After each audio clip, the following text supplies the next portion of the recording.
बिस्मिल्लाहिर्रहमानिर्रहीम। Welcome to Balance Byte intermediate accounting financial statement chapter number 2 the income and retained earning statement. Income statement और income statement के कुछ और भी नाम है, जैसे कि इसको कहते हैं statement of comprehensive income, statement of operation, statement of profit and loss और अर्निंग स्टेटमेंट। इनकम स्टेटमेंट बनाने का पर्पस क्या होता है? प्रॉफिटेबिलिटी को असेस करना, यानी प्रॉफिट या लॉस कैलकुलेट करना, रेवेन्यू और एक्सपेंसेस के पैटर्न को अंडरस्टैंड करना। ये डिसीजन मेकिंग में फैसिलिटेट करती है। ऑपरेटिंग या ऑपरेशनल एफिशिएंसी को मेजर किया जाता है। Meeting legal and regulatory requirement, ये हमारी रेगुलेटरी और लीगल रिक्वायरमेंट भी है इनकम स्टेटमेंट बनाना। और ये फाइनेंशियल एनालिसिस को या फाइनेंशियल डिसीजन मेकिंग को सपोर्ट करती है और टैक्स कैलकुलेट करने में हेल्प करती है। इन सारे पर्पस की वजह से हम इनकम स्टेटमेंट बनाते हैं। देन है जी content of income statement. Income statement में क्या क्या कंटेंट होते हैं? सबसे पहले रेवेन्यू है, नंबर 2 पे cost of good sold, operating expenses, other revenue and expense item, income taxes. अब हम फर्दर एक एक को डिस्कस करते हैं। सबसे पहले है रेवेन्यू। रेवेन्यू क्या होता है जी? Revenue from sale report total sale to customer for the period, यानी रेवेन्यू यहाँ पे जितना भी किसी एक पर्टिकुलर टाइम पीरियड के अंदर किसी भी बिज़नेस की, किसी भी ऑर्गेनाइजेशन की जितनी टोटल सेल होती हैं उसको हम रेवेन्यू कहते हैं। ठीक है जी। यानी वो सेल हम किस तरह से नेट सेल कैलकुलेट करते हैं? Gross cell. ग्रॉस सेल में से दो चीज़ें लेस होती हैं, sale discount, cell return and allowances, तो हमारे पास नेट सेल आ जाएगा। तो अगर क्वेश्चन के अंदर आपको ग्रॉस सेल और सेल डिस्काउंट और सेल रिटर्न एंड अलाउंसेस दिए हुए हैं तो आप सबसे पहले नेट सेल कैलकुलेट करेंगे। सेकंड है हमारे पास cost of goods sold. Cost of goods sold दो तरह से कैलकुलेट होता है। अगर हम गुड्स परचेज कर रहे हैं तो cost of goods sold formula की मदद से कैलकुलेट करते हैं, और अगर हम गुड्स बना रहे हैं, मैन्युफैक्चर्ड कर रहे हैं, प्रोड्यूस कर रहे हैं, तो देन हम कॉस्ट ऑफ गुड्स सोल्ड जो है वो मैन्युफैक्चरिंग स्केजुअल से या मैन्युफैक्चरिंग स्टेटमेंट से कैलकुलेट करते हैं। अच्छा जी, फार्मूला दो तरह से अब कैलकुलेट होगा। अगर आपको क्वेश्चन के अंदर ओपनिंग इन्वेंट्री दी होगी तो फिर हम लिखेंगे ओपनिंग इन्वेंट्री, ऐड करेंगे परचेज़, अगर कोई रिटर्न या अलाउंस होगा या डिस्काउंट होगा वो माइनस करके तो नेट परचेज़ आ जाएगी। नेट परचेज़ को और ओपनिंग इन्वेंट्री को दोनों को हम यहाँ पे इस कॉलम में लिखेंगे, उसमें से माइनस कर देंगे क्लोजिंग इन्वेंट्री को, तो जो आंसर आएगा वो कॉस्ट ऑफ गुड्स सोल्ड आएगा। ठीक है। और एक हो सकता है कि आपको ओपनिंग इन्वेंट्री ना दी हो और क्लोजिंग इन्वेंट्री भी ना दी हो, आपको परचेजेस दी हो, आप परचेजेस में से डिस्काउंट और रिटर्न अलाउंसेस माइनस कर दें तो नेट परचेज आ जाएगी। तो जब ओपनिंग और क्लोजिंग इन्वेंट्री नहीं दी होती तो फिर आपको इंक्रीज़ या डिक्रीज़ बताया होता है। तो अगर इंक्रीज़ इन इन्वेंट्री बताया हो तो आप लेस कर देंगे, और अगर डिक्रीज़ बताया हो तो आप ऐड कर देंगे। यानी या तो ओपनिंग और क्लोजिंग इन्वेंट्री गिवन होंगी, और अगर ओपनिंग और क्लोजिंग इन्वेंट्री गिवन ना हो तो फिर इंक्रीज़ और डिक्रीज़ का वर्ड होगा। इंक्रीज़ होगा तो माइनस करेंगे और डिक्रीज़ होगा तो प्लस कर देंगे। तो वो फिर जब हम प्लस करेंगे तो फिर भी हमारे पास आंसर आ जाएगा कॉस्ट ऑफ गुड्स सोल्ड।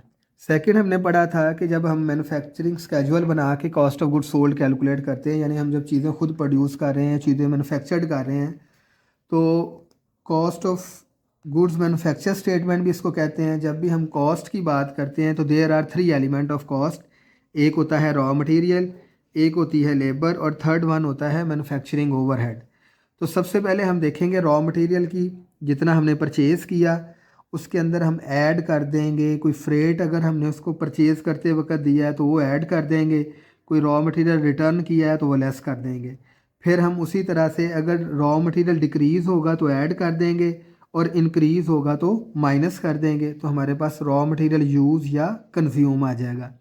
ये इंक्रीज़ और डिक्रीज़ तब आता है जब आपको ओपनिंग और क्लोजिंग इन्वेंट्री ना दी हो। तो सिमिलर अगर opening inventory of raw material दी होगी तो वो ऐड करेंगे, और क्लोजिंग इन्वेंट्री दी होगी तो लेस करेंगे।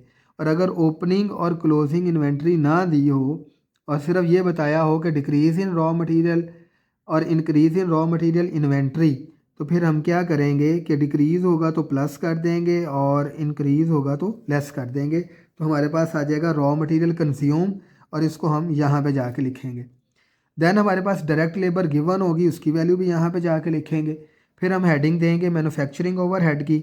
उसके अंदर जितने भी मैन्युफैक्चरिंग हेड हैं, यानी गुड्स को प्रोड्यूस करते हुए जितने भी एक्सपेंस हैं, वो सारे के सारे for example depreciation of machinery, factory heat light, factory maintenance, factory superintendence, factory supplies, factory taxes, indirect labour और मिसलेनियस फैक्ट्री कॉस्ट। इन सब को ऐड करके हम यहाँ पे जाके ऐड कर देंगे। जब आप तीनों को ऐड करेंगे तो ये आपके पास आ जाएगा total goods in process during the year. अब अगेन उसी तरह से यहाँ पे आपको वर्क इन प्रोसेस की इंक्रीज़ या डिक्रीज़ दिया होगा। अगर इंक्रीज़ दिया होगा तो माइनस करेंगे, डिक्रीज़ दिया होगा तो ऐड करेंगे। तो वो हम ऐड या लेस करके हमारे पास आ जाएगा कॉस्ट ऑफ गुड्स मैन्युफैक्चर्ड। तो यहाँ पे आ गया आपके, ये आपका मैन्युफैक्चरिंग स्केजुअल होता है या इसको cost of goods manufacture statement भी कहते हैं। CGS कैलकुलेट करने के लिए इसमें आगे जाके हम देखेंगे कि फिनिश गुड्स इंक्रीज़ या डिक्रीज़ हो रही है तो उसको प्लस या माइनस कर देंगे, तो वहाँ पे फिर जाके CGS कैलकुलेट हो जाएगा। चलिए third content of income statement है जी ऑपरेटिंग एक्सपेंसेस। ऑपरेटिंग एक्सपेंसेस में नॉर्मली दो तरह के एक्सपेंस होते हैं जिनको हम सेलिंग एक्सपेंस कहते हैं, जर्नल और एडमिन एक्सपेंसेस कहते हैं। तो सेलिंग एक्सपेंसेस जो हैं वो सेल डिपार्टमेंट से रिलेटेड होते हैं, उनकी सैलरीज, उनके कमीशन, उनके पेरोल टैक्सेस, उनकी एडवर्टीजमेंट के एक्सपेंसेस, उनके कुछ स्टोर डिस्प्ले के एक्सपेंसेस, कोई स्टोर सप्लाईज वगैरह हैं, या कोई इस सारे डिपार्टमेंट की जो डेप्रिसिएशन है फर्नीचर की, इक्विपमेंट की, या फिर डिलीवरी एक्सपेंसेस, ये सारे के सारे आपके सेलिंग एक्सपेंस में आते हैं। इसी तरह से जर्नल और एडमिन एक्सपेंसेस में क्या आता है, ऑफिस सैलरीज आती हैं, ऑफिसर सैलरीज आती हैं, इनके पेरोल टैक्सेस आते हैं, अगर इन्होंने कोई सप्लाईज यूज़ की हैं वो आती हैं, डेप्रिसिएशन आती है ऑफिस फर्नीचर फिक्चर्स की, टेलीफोन चार्जेस आ गए, बिजनेस लाइसेंस फ़ी आ गई और लीगल एंड अकाउंटिंग सर्विस। तो ये सारे के सारे जर्नल और एडमिन एक्सपेंसेस आते हैं। फोर्थ वन है आपके पास other revenue and expense item. तो अदर रेवेन्यू सेल के अलावा जो रेवेन्यू होते हैं उनको हम अदर रेवेन्यू कहते हैं। जैसे कोई इंटरेस्ट रिसीव कर लिया, कोई डिविडेंड रिसीव कर लिया, कोई रॉयल्टी रिसीव कर ली, कोई हमने रेंटल वगैरह से कोई अर्निंग की, तो ये आपके अदर रेवेन्यू होते हैं। अदर रेवेन्यू जितने हैं वो ऐड होते हैं और अदर एक्सपेंसेस में इंटरेस्ट एक्सपेंसेस होते हैं तो वो हमारे पास लेस होंगे। देन नेक्स्ट जो कंटेंट है आपके पास वो है इनकम टैक्सेस। इनकम टैक्सेस की इन्फॉर्मेशन आपको दी होगी, वो आप लेस कर देंगे। उसके बाद आता है जी एक्स्ट्रा ऑर्डनरी आइटम। अब नॉर्मल बिजनेस ऑपरेटिंग या ऑपरेशंस के अलावा जो जितनी चीज़ें हैं वो एक्स्ट्रा ऑर्डनरी आइटम में आ जाएंगी। जैसे अनयूजुअल गेन और लॉस हैं, इसी तरह से कुछ charges and credit arising from the recognition of error made in reporting activities of prior period. Previous year में कोई आपने गलतियां की हुई हैं रिपोर्टिंग के अंदर तो उनको ठीक करना है, तो वो भी एक्स्ट्रा ऑर्डनरी आइटम में आ जाता है। अब इसमें नॉर्मली क्या क्या चीज़ें आती हैं वो हम एग्जांपल देख लेते हैं। collection of profit of prior year, addition to plant reported as repair, additional federal income taxes assessed for the prior year, correction in profit of prior period, understatement of depreciation in prior years, income tax refund for prior years, gain on sale of land, gain on sale of securities। तो ये सारी examples हैं आपके extra ordinary items की। Income statement की जो types हैं वो तीन तरह की नॉर्मली इनकम स्टेटमेंट बनती हैं। एक है मल्टी स्टेप इनकम स्टेटमेंट, दूसरी होती है सिंगल स्टेप इनकम स्टेटमेंट, इसको जो है वो कंडेंस इनकम स्टेटमेंट भी कहते हैं, एंड थर्ड वन होती है कंबाइन स्टेटमेंट ऑफ इनकम। जो कंबाइंड स्टेटमेंट ऑफ इनकम होती है उसमें इनकम स्टेटमेंट और रिटेन्ड अर्निंग स्टेटमेंट हम कंबाइन बनाते हैं। नेक्स्ट है जी रिटेन्ड अर्निंग स्टेटमेंट। अब रिटेन्ड अर्निंग स्टेटमेंट क्या होता है जी, financial document that shows the change in company retained earning over a specific accounting period. किसी भी स्पेसिफिक अकाउंटिंग पीरियड के अंदर जो आप का रिटेन्ड अर्निंग का किसी भी कंपनी का चेंज आता है उसको हम रिटेन्ड अर्निंग स्टेटमेंट के थ्रू कैलकुलेट करते हैं। अब इसका फॉर्मेट क्या होता है, opening balance of retained earning, add करेंगे इसके अंदर net income during the period, अगर नेट लॉस होगा तो हम लेस करेंगे, उसमें से डिविडेंड पेड कर दिया या डिविडेंड डिक्लेयर कर दिया वो हम लेस कर देंगे, और ऐड या लेस करेंगे correction of prior period error और चेंजेस।